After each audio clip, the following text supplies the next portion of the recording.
नवंबर 1971 की बात है। शाम का टाइम था, ठंड भी थी।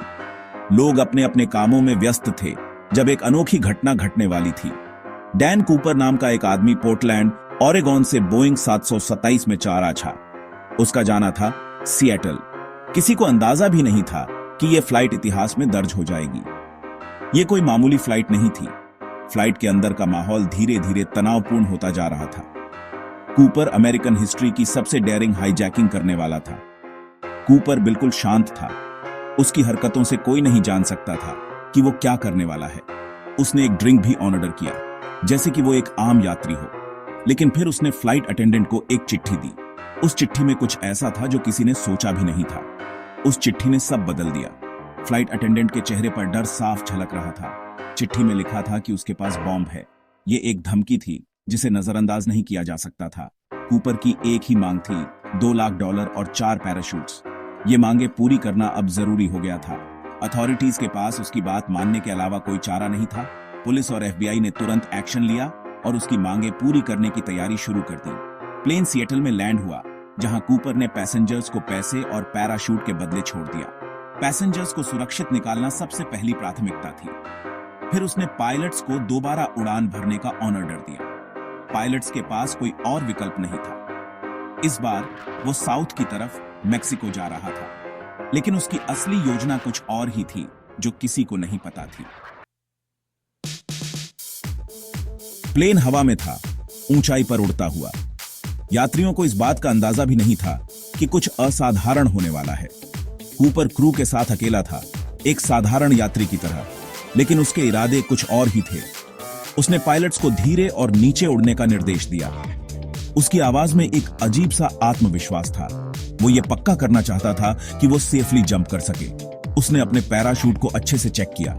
जैसे ही प्लेन वॉशिंगटन स्टेट के एक रिमोट एरिया के ऊपर से गुजरा, कूपर ने अपना मूव बनाया। उसने अपने प्लान को अंजाम देने का सही समय चुना। उसने पीछे की सीढ़ियां नीचे की और रात के अंधेरे में जंप लगा दी। वो हवा में गायब हो गया। उसे फिर कभी नहीं देखा गया। वो घने जंगल में कहीं खो गया। पायलट्स सुरक्षित लैंड कर गए, लेकिन कूपर गायब हो गया था। प्लेन में सन्नाटा छा गया। DB कूपर का रहस्य शुरू हो गया। अखबारों में उसकी खबरें छपने लगी। FBI ने बहुत बड़ा मैनहंट शुरू किया। हर एजेंट को इस केस में लगाया गया। उन्होंने नीचे जंगल में खोज की। हर कोने को छाना गया। हर लीड को फॉलो किया। हर सुराग की जांच की गई, लेकिन उन्हें कूपर का कोई पता नहीं चला। वो जैसे हवा में घुल गया था। पैसे गायब थे, पैराशूट गायब थे। लग रहा था DB कूपर हवा में गायब हो गया है। हर साल के साथ रहस्य गहराता गया। FBI हैरान थी। DB कूपर कौन था? वो कहां गया? सालों बाद एक छोटा लड़का नदी के किनारे खेलते हुए एक अजीब चीज से टकराया। ये सड़े हुए पैसों की एक गड्डी भी थी। सीरियल नंबर कूपर को दिए गए रैंसम मनी से मैच कर रहे थे। इससे रहस्य और भी अरच गया। कूपर के भाग्य के बारे में थ्योरीज आग की तरह फैल गईं। कुछ कहते हैं कि वो ऐश की जिंदगी जी रहा है, पैसों को सोच समझकर इस्तेमाल करके। दूसरों का मानना है कि वो जंगल में मर गया, उसकी बॉडी भी हमेशा के लिए खो गई। क्या वो सबके सामने छुपा हो सकता है, एक मास्टर ऑफ डिसेप्शन?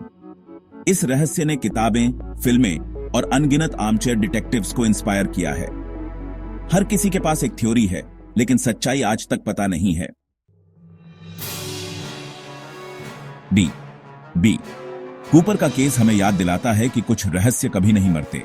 ये एक ऐसा मामला है जिसने दशकों से लोगों की कल्पना को जकड़ रखा है। वो हमारी कल्पना को पकड़ लेते हैं और हमें जवाबों से ज्यादा सवालों के साथ छोड़ देते हैं। हर बार जब हम इस कहानी के बारे में सोचते हैं तो नए सवाल उभरते हैं। क्या कूपर जंप से बच गया? क्या वो कहीं छुपा हुआ है? या फिर वो किसी अनजान जगह पर अपनी नई पहचान के साथ जी रहा है? बाकी पैसे कहां हैं? क्या वो कभी मिले? या फिर वो भी किसी रहस्य की तरह कहीं खो गए? दुनिया को शायद कभी पता ना चले, लेकिन इस अनसुलझे रहस्य ने हमें हमेशा के लिए मोहित कर दिया है। लेकिन DB कूपर की कहानी हमें हमेशा फैसिनेट करती रहेगी। ये कहानी हमें यह सोचने पर मजबूर करती है कि क्या हम कभी सच्चाई जान पाएंगे।